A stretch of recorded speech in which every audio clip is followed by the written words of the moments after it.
Teman-teman, jumpa lagi dengan saya. Kita akan membahas pronoun atau kata ganti, yang mana di situ menggantikan benda ya fungsinya. Kata ganti yang menggantikan benda. Jadi teman-teman yang bingung tentang pronoun ini sendiri dan peletakannya, disinilah gunanya ya. Ada beberapa pronoun dan kegunaannya dan peletakannya gitu ya. Di sini ada I, you, they, we, she, he, it, yang mana di situ menempati posisi subjek ya. Subjek itu selalu di depan. Kalau dalam bahasa Indonesia kan SPOK gitu ya, subjek, predikat, keterangan, objek seperti itu ya. Balik ya, subjek, subjek, predikat, objek, keterangan gitu ya. Kalau dalam bahasa Indonesia, dalam bahasa Inggris juga seperti itu teman-teman. Subjek, verb, objek, adverb seperti itu. Cuman bahasanya aja yang beda. Itu jadi kalau subjek selalu di depan. I, you, they, we, she, he, it itu selalu di depan gitu ya. Yang kedua itu menempati posisi objek. Kalau I itu di subjek, kalau di objek menjadi me. You itu kalau di objek menjadi you. They itu kalau di objek menjadi them. Sementara yang we itu kalau di objek menjadi us ya. She itu kalau di objek menjadi her. Sementara he itu kalau di objek menjadi him. It itu di objeknya tetap menjadi it gitu ya. Ini ada satu possessive adjektif seperti kepemilikan. Nanti gunanya untuk kalau menyatakan kepemilikan itu seperti buku saya berarti my book. Kalau bukumu berarti your book. Jadi sebelum bendanya diletakkan itu ya, yang my ke bawah itu ya. Kelasnya mereka berarti their class. Kalau kelas kita berarti our class gitu ya. Kelasnya dia perempuan berarti her class gitu ya. Kelasnya dia laki-laki his class gitu. Kalau it ini sendiri digunakan ketika menyatakan kepemilikan suatu benda. Nah, nanti kita bahas itu ya. Terus ada lagi mine. Mine itu biasanya bendanya ditunjukkan dulu, baru kepemilikan pronoun ini atau possessive pronoun ini diletakkan di belakang. Semisal aku adalah milikmu berarti I am yours gitu. Kalau kamu milikku berarti you are mine dan seterusnya. Nah, nanti kita bahas. Terus ada lagi reflexive pronoun atau kata ganti yang merujuk kepada subjek itu sendiri. Semisal saya sendirilah yang mengerjakan pekerjaan ini, berarti I myself do this job, seperti itu. Tuh guys, kamu sendirilah yang menggambar lukisan ini, berarti you yourself draw this paint ya, atau paint this painting kayak gitu. Mereka sendirilah yang membersihkan kamar ini, berarti they themselves clean this room kayak gitu.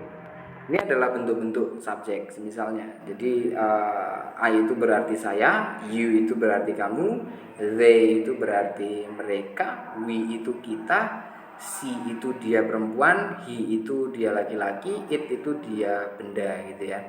Contoh, mereka membawa sebuah buku untukku, berarti they bring a book for me gitu ya. Terus yang kedua, she loves everyone, jadi dia mencintai setiap orang. She-nya itu terletak di depan gitu. Sesuai dengan fungsinya. Terus ada lagi untuk it, penggunaannya biasanya sudah disebutkan dulu dalam kalimat ya. The cow eats grass. Sapi itu memakan rumput ya. It looks hungry. Itu maksudnya sapi itu bisa digantikan dengan langsung it ya. It looks hungry. Dia itu terlihat lapar gitu ya, seperti itu. Jadi langsung digantikan untuk kalimat yang kedua pakainya it gitu guys.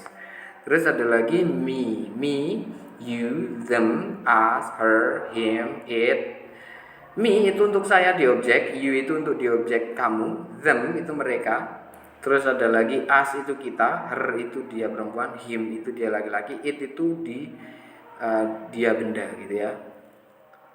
They call you in the class. They call you in the class. Mereka memanggilmu di kelas. Jadi you-nya tetap di situ ya. Terus ada lagi she loves them. so much. Kenapa kok them? Kenapa kok menggunakan they? Karena letaknya di objek. Objek itu apa? Setelah kata kerja. Kayak gitu. Terus lagi, the cow eat grass, ya. The cow eats grass. Sapi itu makan rumput. It looks green. It looks green. Green itu apa? Yang hijau itu apa? Nah, rumputnya. Jadi ini menuju ke rumput. Rumput itu terlihat sangat hijau, gitu. Gitu, guys. Terus ada lagi my, ini biasanya diikuti benda umumnya ya. Biasanya diikuti benda umumnya. Their book, your friend, your house, his wife, kayak gitu ya. Jadi tergantung. Bukunya dia perempuan berarti her book. Bukunya dia laki-laki his book dan seterusnya. Gitu, guys. Terus ada lagi mine itu milik saya gitu. Contoh, the book is mine, buku itu milikku. Jadi mine, yours, theirs, ours, hers ini ya, hers, because is her ya, her. Terus ada lagi him. Oh sorry, ini his, ini harus saya pakainya his gitu ya. His bukan him ya, his. Terus it's gitu. Ini bukan him tapi his gitu ya. Because it's hers. Terus ada lagi contohnya ya. The book is mine. The houses are ours. Buku-buku itu rumah-rumah itu milik kita gitu ya. The lamp of this room is bright. Lampu ruangan ini sangat terang. Its lamp is new. Lampunya apa? Lampunya ruangan itu maksudnya. Jadi lampu itu dimiliki ruangan itu. Jadi pakainya its. Biasanya ini digunakan untuk kalimat yang langsung diutarakan. Oh, kamu datang ke ruangan baru di situ terang. Wah, lampunya terang sekali. Berarti langsung aja its lamp. Lampunya siapa? Lampunya si kamar itu. Gitu. Its lamp is bright. Gitu. Seperti itu, guys. Terus refleksif pronoun itu merujuk kepada subjek itu sendiri seperti myself.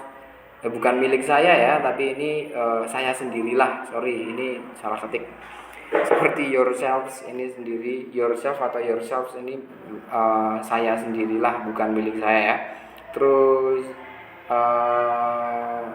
ourselves gitu ya, herself, himself dan seterusnya. Contoh, I myself finish this book atau I myself finish the book.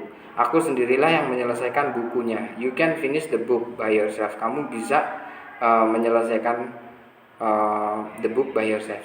Kamu bisa menyelesaikan buku ini sendiri kayak gitu maksudnya.